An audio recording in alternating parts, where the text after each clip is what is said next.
Sometimes, the most menial interactions turn into tales we'll tell for the rest of our lives. As long as we're lucky enough to live to tell them, of course. Here are 10 tales from ordinary folks who unsuspectingly happened upon the extraordinary. These are 10 people you never want to meet.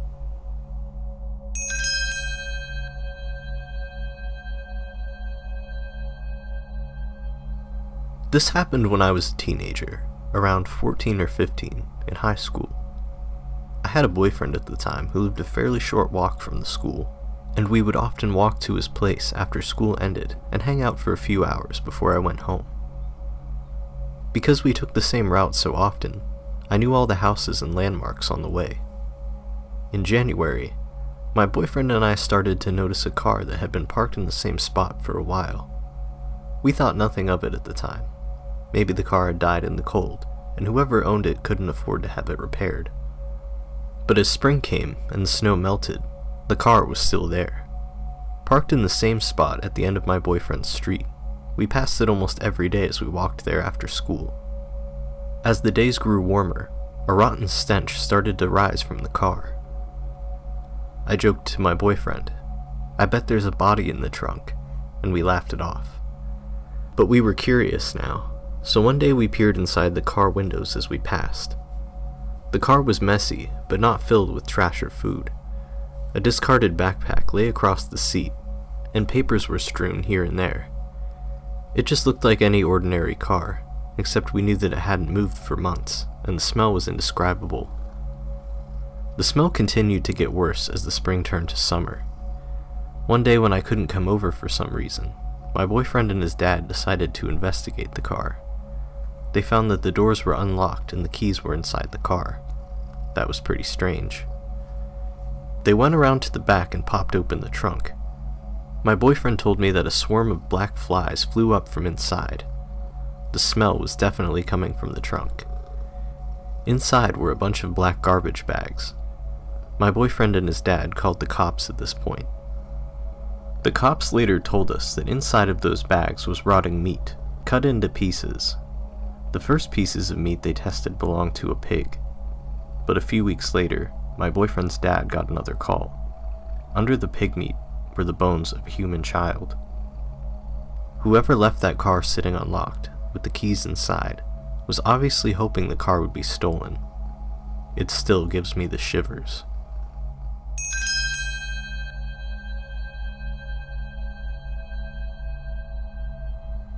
This happened a few years ago, when I was around 20 or so. I was hanging out with my buddy Matt at my apartment, located in the downtown area of a medium-sized Midwestern city. We were drinking whiskey, watching comedies, playing tunes, etc. He mentions that he is a close friend, Emily, who used to live in my apartment building with her mother. She now lives across the street from me, and he thought it would be a swell idea if we met, because apparently we are very similar. I was single and ready to mingle at that point in my life. He rings her cell and tells her to come by my place. She arrived at my apartment, and I instantly became fond of her. She was hilarious, very pretty, and a musician just like me. She was around 30, so 10 years older than me. My friend Matt was 35. I've always had friends that are much older than me for some reason.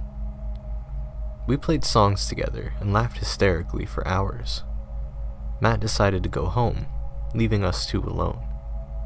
We chilled for a while longer, ended up making out, and I got all of her contact info before she told me she's going home and that we should meet up soon.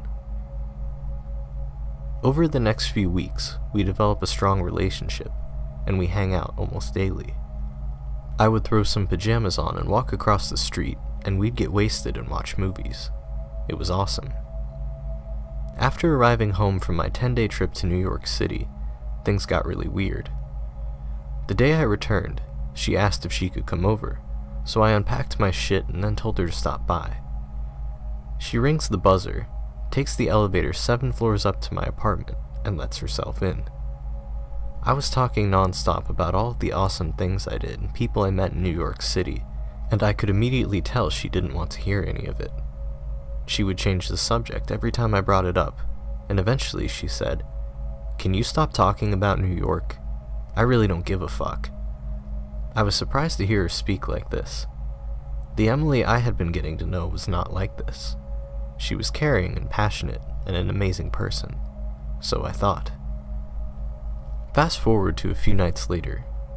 I had just gotten home from working a 12-hour shift, and I collapse in bed, ready to pass out for the night. It's about 9 p.m., and I get a text from Emily that says, "Hey, what's up?" I don't feel much like replying at the moment. I'm too exhausted, and our last hangout was too weird for me to comprehend, so I'm still trying to decide how to deal with that. I plug my phone into charge, turn the lights off, and fall asleep effortlessly.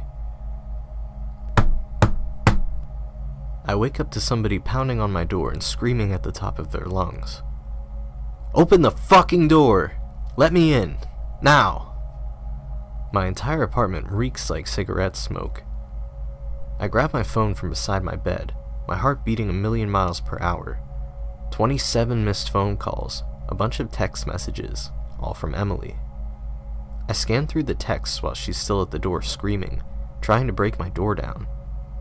The most recent text from her is a long one, claiming I'm a piece of shit for not responding to her text earlier, and that she's coming over to beat the shit out of me for not doing so. She had a key to the building still, from when she used to live there. I get out of bed, nearly having a panic attack, and try to decide what my next move should be. Should I open the door and calm her? Should I call the police? Should I just ignore her? I decide to open the door. She begins wailing on me, swinging her arms trying to hit me. She was smoking a cigarette, and there were 3 cigarette butts on the ground next to her. Smoking indoors was prohibited in my apartment building. She was very obviously on some sort of drug. She kept screaming at me, telling me how awful I am for not responding to her text message, slurring her speech and losing her balance. I was somehow able to calm her down, and I took her to the roof of the apartment building, which had a pretty nice little enclosed picnic table area. We sat beside one another. She was quiet now, finally. She kept asking me how I could be such an asshole, and that I needed to explain myself. The look in her eyes was pure evil as she spoke to me in a calm demeanor now. I said to her, "Emily, I don't ever want to speak to you again after tonight. This whole scenario is absolutely insane. You need help. Let me walk you home." I take her home and return to my apartment to attempt sleeping, at which I do not succeed. A couple days later, I return home from work and there is an envelope taped to my door. I open it and it's a handwritten letter from Emily, apologizing and saying that I'm a beautiful human who doesn't deserve an evil person like her in their life. There was a literal candy bar attached to the envelope, one that I had never heard of that she always told me I needed to try. I never spoke to her again. From what Matt tells me, which, by the way, he always knew she was a problematic person, she's a heavy user of crack now and is working as a food runner in a restaurant nearby. Emily, let's not meet again. For the love of God.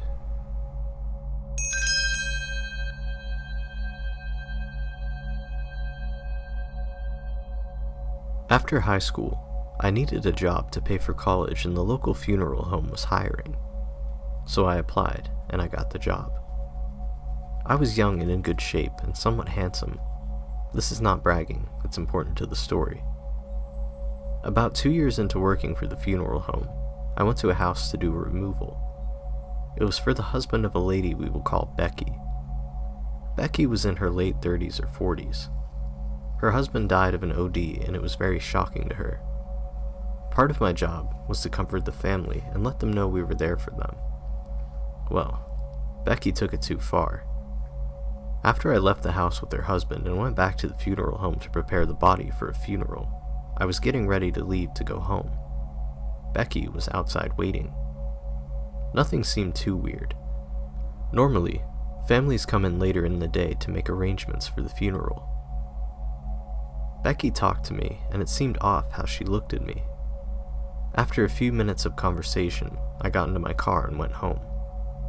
A few days later, we had the funeral. Becky hugged and thanked me for the service. that's when it gets weird. She grabbed my butt, not in a sexual way, just like her hand went there. A few days later, I was leaving my house and Becky's car was out in my driveway. This happened a few times over the next few weeks.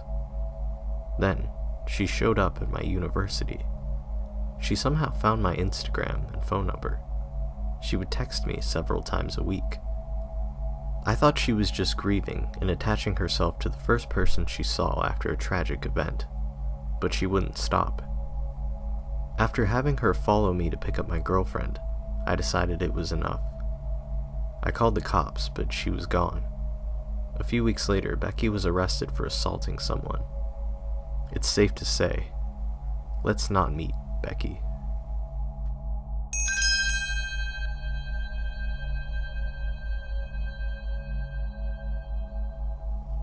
To begin, I've always had this feeling that someone was watching me, ever since I moved into my family house 8 years ago. At first I thought I watched too much ID investigation and I was just being paranoid, but I could not help looking over my shoulder when I would walk to school or to my bus stop.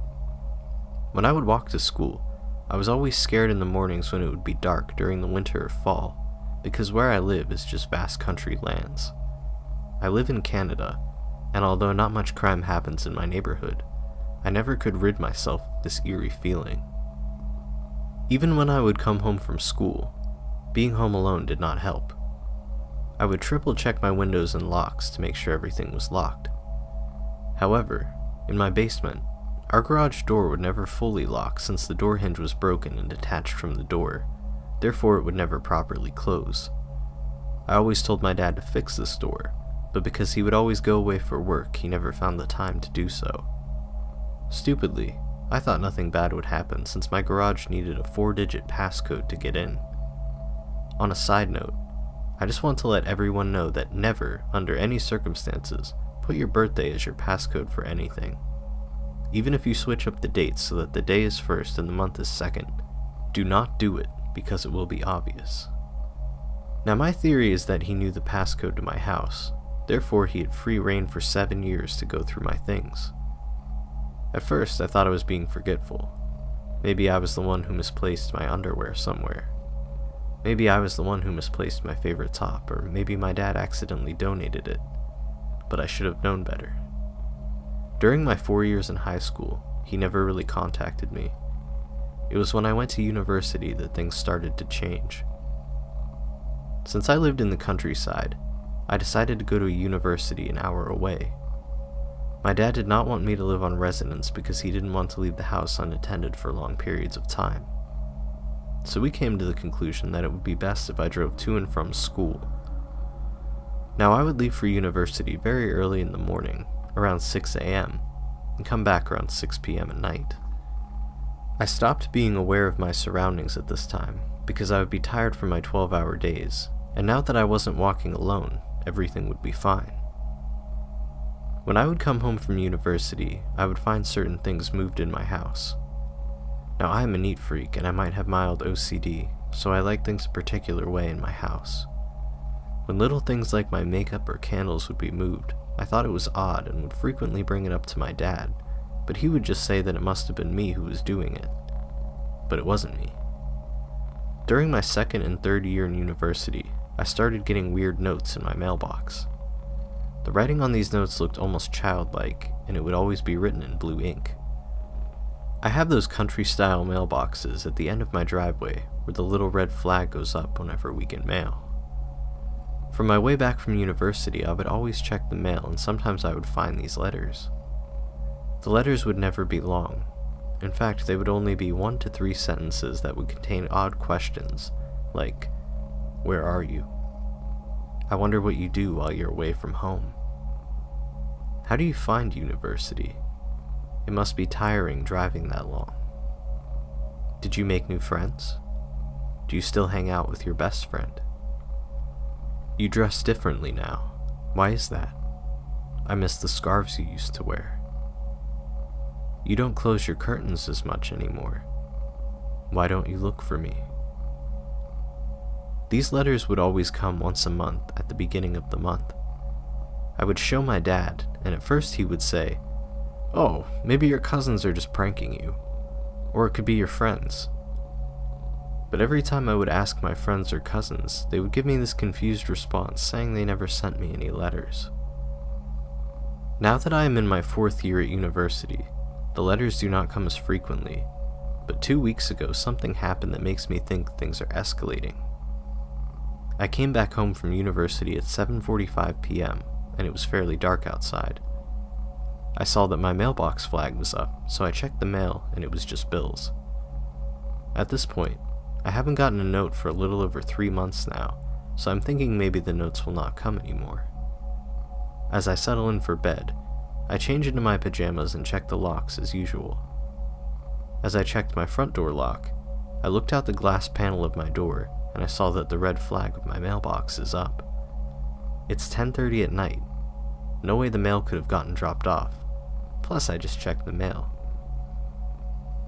I call my dad and tell him about it, and he said not to freak out, and that maybe one of our neighbors accidentally got our mail and just dropped it off since this happens frequently. I stay on the phone with my dad as I quickly run down my driveway to check my mailbox. As I open the mailbox, I feel my heart drop because it's an unmarked manila envelope. I quickly run back inside and open the manila envelope, and although there is no written note, I find something more disturbing. It's a pair of my old blue panties that I haven't seen in years. At this point, I scream, and my dad tells me to hang up and call my aunt, who is a police officer. My aunt comes over and checks the inside and outside of my house, but she can't find anything. She tries to jog my memory and asks if I know anyone who could be doing this, but I honestly have no clue. My aunt told me to keep any letters I get, and she's been staying with me the days my dad is out for work. My dad is thinking about installing security cameras, and hopefully we can catch whoever it is that way. But what else can I do? I am so paranoid and scared because I do not know who this person is, but I know he's been stalking me for a while. Those panties he sent me were the ones I had had while I was in high school, and I lost that pair when I was in grade 10. The fear of the unknown is getting to me so much that my anxiety is not letting me function normally. I just don't know what to do.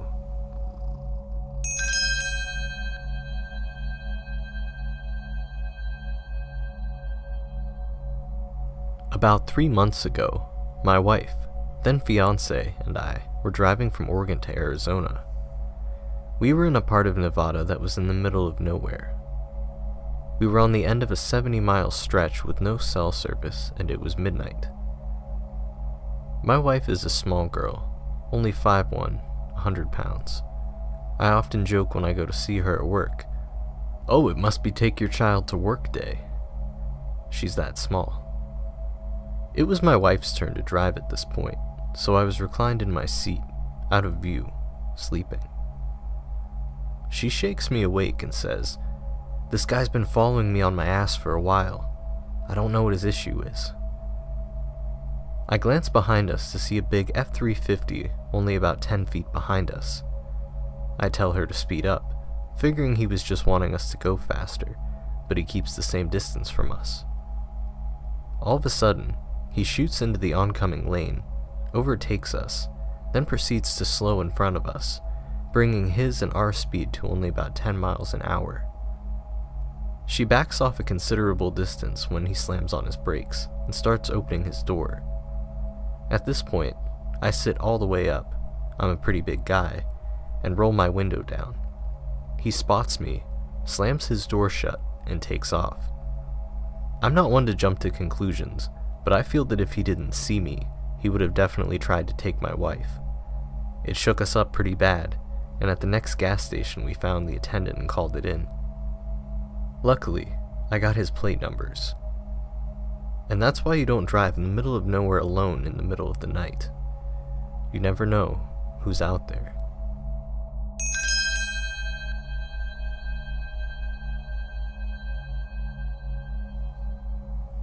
For some background, when I was around 16 or 17, I worked at a local Tim Hortons store for some extra cash. Nothing too unordinary, just a lot of old folks coming to get their coffee and morning office runs. It wasn't until I started covering midnights for people on the weekends when a strange man started appearing randomly. It started with him picking up money from the drive-thru lane, which is by law illegal. He was talked to and stopped picking up the change, but at night in the drive-thru cameras there was always 2 pinpricks of whitish green lights coming from the garden and whispers in our headsets that none of us would admit to. I always thought it was my coworkers playing tricks on me. I mean, we had a lot of jokesters. The whispers would say things like, "I will skin your bones," and "You'll enjoy your last bagel." I always got a bagel on break. It made me shiver at the thought someone was always watching, but again, it was most likely my coworkers. The man became bolder. He started ordering weird things like a biscuit not toasted with butter, and then he wanted it toasted and soaked in coffee. One night he came in with blood on his shirt, and when we asked him if he needed first aid or an ambulance, he just said he needed to pee and that he was fine. My supervisor called the police right away, as she came in from changing the outside garbages and was bawling her eyes out. She asked me as the phone rang if anyone had come inside, and I said yes. A man. He went to the washroom, but I think he's hurt. She screamed as she realized it wasn't his blood. She told the operator, "I was changing the outside garbages when I saw a man lying on the sidewalk. He was caked in blood and not breathing. I think the killer is in the bathroom." The police department was no longer than 5 minutes away, and they dragged the man out of the washroom. He was completely naked and trying to touch himself with the blood of the man he killed. I threw up when he started to get very aroused and orgasm. The store was closed after that, and from what I know, it wasn't an aggravated killing. And even worse, I don't think it hit the news. I'm not sure why things like this never hit mainstream news, but I feel like it's the company covering it up. Nonetheless, psychotic Tim Horton's creeper. Let's not meet again.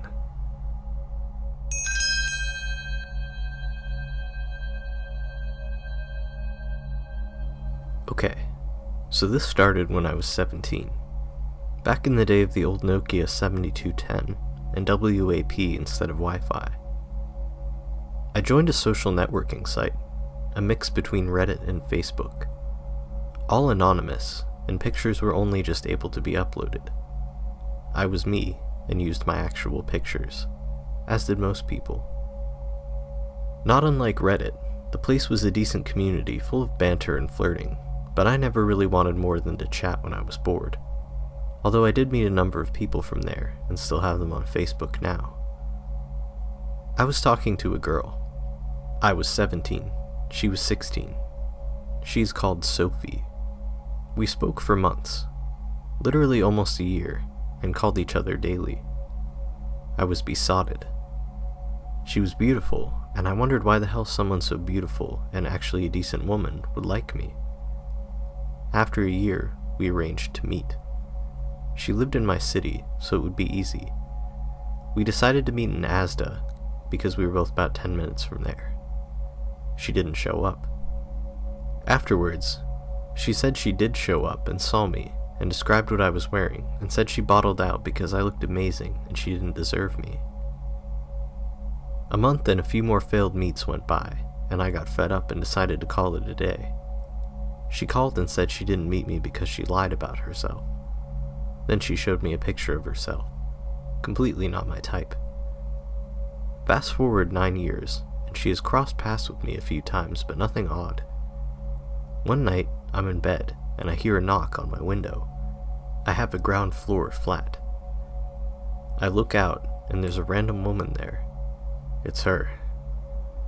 I had a mini shit fit and told her to go away. I have no idea how she found my address, as I moved several times over the years. I also used to get random friend requests on Facebook, and random texts even when I changed my number. It's a bit creepy.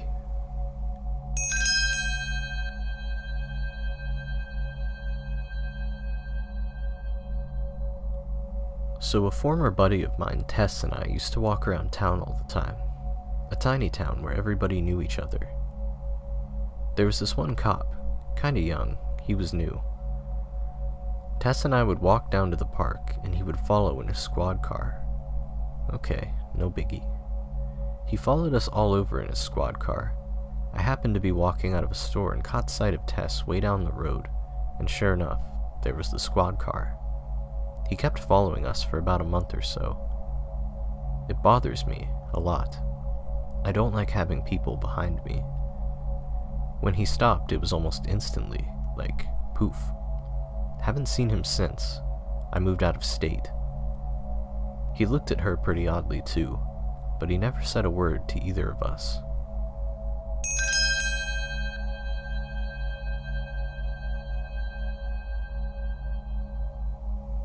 I'm a 19-year-old male, 5'9", 160 pounds, scrawny, middle-length red hair and a large beard. I'm by no means attractive.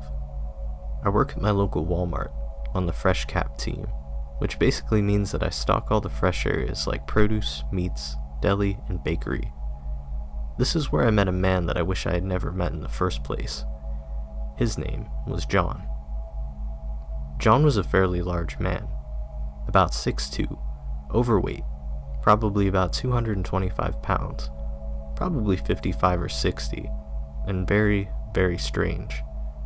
He always gave me a bad feeling. He honestly looks like the type of person you would picture when you think of a pedophile. That won't be a surprise a little further into the story. At first, he seemed like a fairly nice man. Liked to chat, would ask questions like how my day was, just casual conversation. I thought nothing of it, just a coworker trying to be nice. Or so it seemed. His questions began to get a little more personal. Things about school, home life, etc. I still shrugged it off as him just trying to be friendly. But then he asked me if I had a girlfriend. I told him that I was single and didn't see myself in a relationship anytime soon. Let me re-emphasize that this man is easily 40 years older than me, so this question came off as more than a little creepy. He just said, "Oh," and carried on working like before, so I shrugged it off once again. No harm, right? Boy, was I wrong. John liked to sing. He wasn't very good at it, though. He would constantly sing strange old songs, and sometimes he'd even sing old cartoon theme songs. He also made odd comments and other small things. At first, I thought he was just a little quirky, but then it escalated. One time, I watched him stare at a couple little boys for a considerable amount of time before he finally got back to what he was doing. I thought perhaps he was just envious of how young and lively they were, and wished to be that young again. Once again, I had no idea how wrong I was.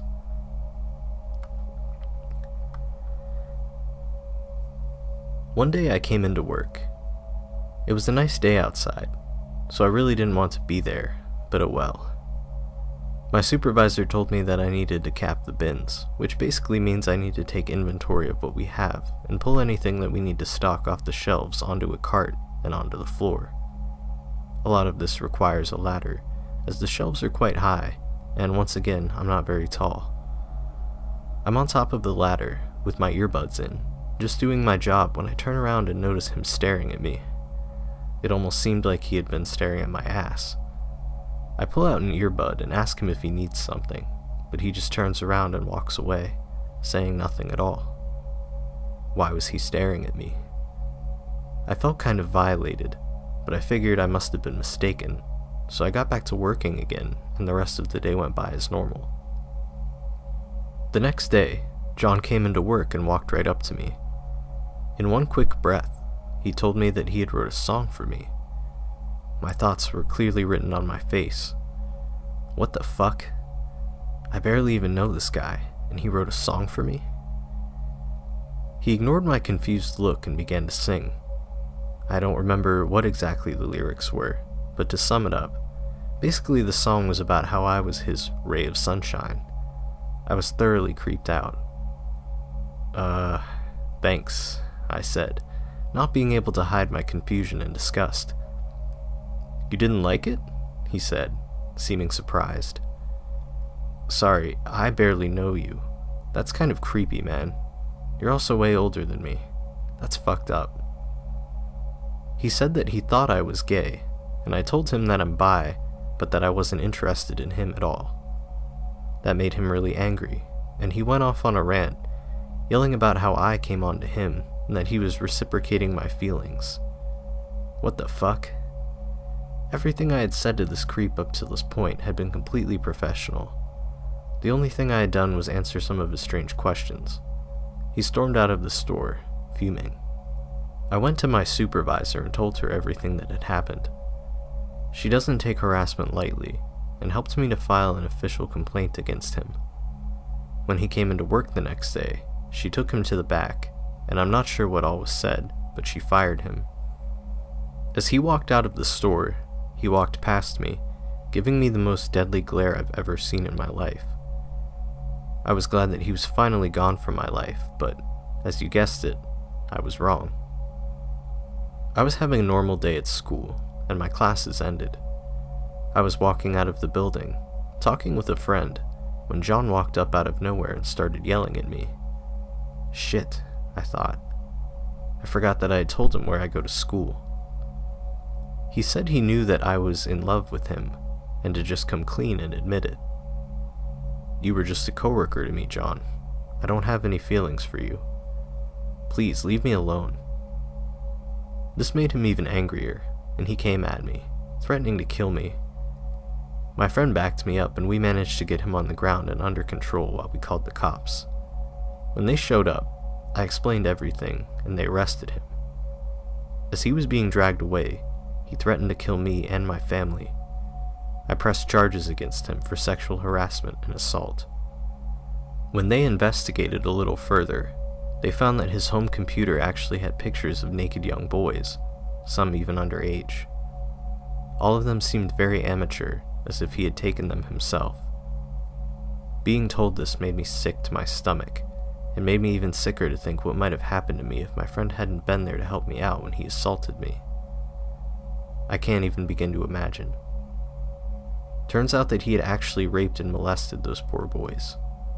He was sentenced to life in prison for sexual harassment, sexual assault, kidnapping, rape, molestation, and so many counts of possession of child pornography that I can't even remember. It made me feel good to know that this piece of shit was off the streets. So, John from Wal-Mart, for the love of God, I hope I never meet you again.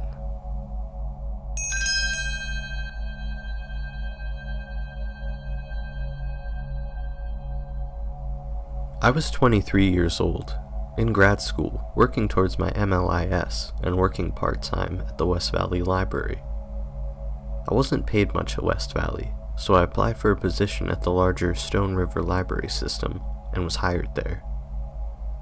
The new position required me to work hours at the Crestmont and Cherry Lane branches, but I continued working at West Valley too. My first shift with the Stone River Library System was a Monday night at the Cherry Lane branch. I didn't need much training, because I was already familiar with the software they used and working with the public. One of my new coworkers was explaining some of the unique policies this library had when a patron came up and asked where he could find books about World War II. My coworker asked if I could handle the question, and I said I could. Before the coworker walked away, he jokingly said to the patron, "Take it easy on her, she's new." This patron was heavyset and looked to be in his mid to late 40s. I told him he'd want to look at the 940s in the adult nonfiction section, and he wandered away, but several minutes later he came back. He said he was having trouble finding the section, and that maybe I could help him find the specific book he wanted. I started searching our system for the title he requested. He then introduced himself to me as Jim, and extended his hand over the desk to shake my hand. I awkwardly shook his hand and went back to searching for the book. He was acting overly familiar with me, and he was very talkative, telling me all about himself. Patrons being overly familiar and talkative isn't really unusual in public libraries. Often people come to the library just to have someone to talk to, so we're conditioned to listen to people talk as we work, as long as it doesn't interfere with providing assistance to other patrons. We didn't own the title he was looking for, but I told him I could place a hold on it and have it sent here from another library. I placed the hold and told him he would get a phone call when the book arrived here for him. He then told me that his phone number on his account was his home phone number, but he would prefer that we call his cell phone. I offered to change the phone number for notifications to his cell phone number. He said that he didn't want to do that because his wife wants calls about her books at home. He then suggested that instead, I could take his cell phone number and call him personally when his book arrives. This was a really strange request. I told him that I couldn't do that because I don't handle the items arriving from other libraries, and I'm only here very part-time hours. He attempted a sad puppy dog face and said, "Come on, please? For me?" I told him the best I could do was change the phone number on his account to his cell phone. He declined and didn't press this issue any further. He then asked if I could show him to the 940s in adult nonfiction. I walked across the library to the 940s section with him. I don't remember our exact conversation in the stacks, but he was clearly trying to flirt with me, and at some point, he said something along the lines of, "You look so young, but you seem to really know what you're doing. It's hard to believe you're new here." I told him that I'm new to this library system, but I've worked at another library nearby for several months, and I also work at another branch of this library system. He then dropped all pretense of looking for World War II books and started grilling me with personal questions. I sidestepped the questions as best I could, and completely made up a few things that I did tell him, but I've always had trouble politely disengaging from uncomfortable conversations like this. After 15 minutes, I told him that the library was really busy tonight, and that I needed to get back to the circulation desk. As I turned to walk out of the aisle, he grabbed my wrist to stop me, held it very tightly, and said, "You should give me your number." I was completely shaken that he touched me, and I wasn't concerned about being polite anymore. I semi-screamed, "No, I'm not interested," and yanked my arm out of his grasp. I power-walked back up to the circulation desk and into the staff room, where I then caught shit from the supervisor on duty for disappearing for almost 20 minutes. By the time my chat with the supervisor was over, Jim had left the library. I quickly went back to the computer, where I placed the hold for him, opened the transaction log, and opened his library account from there. I wrote down his card number, his full name, and his address. The next day was my first day of work at the Crestmont branch. It was uneventful. Thursday, I worked at the Crestmont branch again. When I arrived, the supervisor told me that someone called looking for me on Wednesday, but didn't want to leave a message. I had no idea who it could have been, and shrugged it off. Later that day, a coworker told me that there was someone on the phone for me. I picked up the call, and it was Jim. He said he was just calling to talk. This had the hair on the back of my neck standing up, because I realized that he must have been the person who called looking for me yesterday. I told him that I can't just talk to people on the phone while I'm at work, and not to call here again. He said if I gave him my cell number, he could call me when I'm not at work and we could talk. I told him again that I'm not interested, and hung up the phone. The supervisor overheard this. I explained what happened at the Cherry Lane branch, and she wrote up an incident report about everything, which she sent to the director of SRLS and the supervisors at all 4 branches. Friday afternoon, the director of SRLS called me at home. He told me that Jim had apparently called all 4 branches on Wednesday and showed up at one branch trying to find me, asking where and when I would be working next. The director emailed me a letter, drafted by SRLS's lawyer, that he planned to send to Jim, and asked me to read it over to make sure everything was accurate.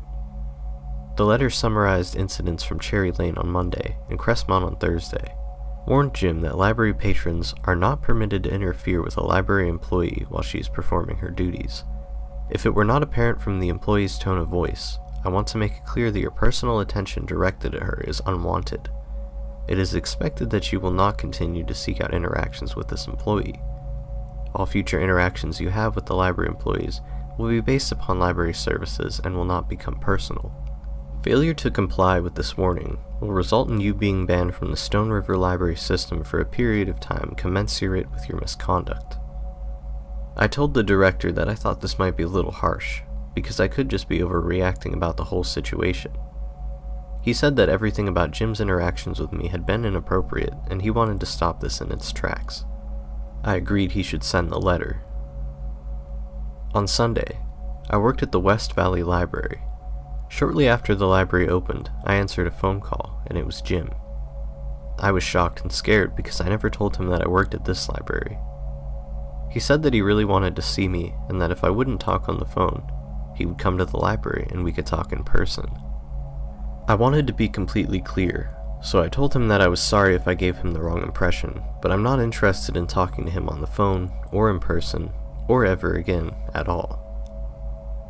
He started saying things like, "I thought you were a good person. You seem so nice. You shouldn't treat me like this." I said I had to go and hung up the phone. A coworker who overheard the conversation convinced me to file a police report, just in case. The police arrived shortly after that, and I sat down with them and went over everything. They told me they were going to stop by Jim's house the next day to speak with him about the situation, and see where things stand, and that if I see him following me anywhere, I should call 911 immediately. Monday night, I worked at the Cherry Lane branch again. I was kind of nervous that Jim might come in since he knew I would be working there, and because he had probably just received a warning letter from my boss and a visit from the police. But he didn't show up. My coworkers and I walked to the staff parking lot together after closing, and as we approached our cars, I saw that my car's hood was popped. When we got closer, I saw that all 4 windows plus the front and rear windshields had been smashed in. There were also dozens of deep dents to the metal panels and cracks and holes punched through the bumpers and other plastic sections of my car. Inside, it looked like someone had poured bleach all over the black cloth seats. Before I could even process what I was looking at, my legs stopped supporting me. I collapsed onto the blacktop and I immediately threw up. This is the first and only time in my life I have experienced actual panic. My coworkers hoisted me back up and half ran, half dragged me back to the library, where they called 911. When the police arrived, I told them about Jim. They located Jim's car several blocks away, and inside it they found empty bleach containers, a hammer, and a full set of his clothing: shoes, socks, pants, underwear, a shirt, and a sweater. When they visited his house, his wife told the police that he was at a local bar watching a football game. The police were never able to locate Jim, and as far as I understand, he never returned to his house or his wife. I didn't stick around to find out, though. Over the next 2 days, I quit both of my jobs, dropped out of school, broke my apartment lease, and moved several hundred miles away. I now carry pepper spray. I'm a black belt in Krav Maga, and I don't run from threats anymore. So, Jim, let's meet the fuck up.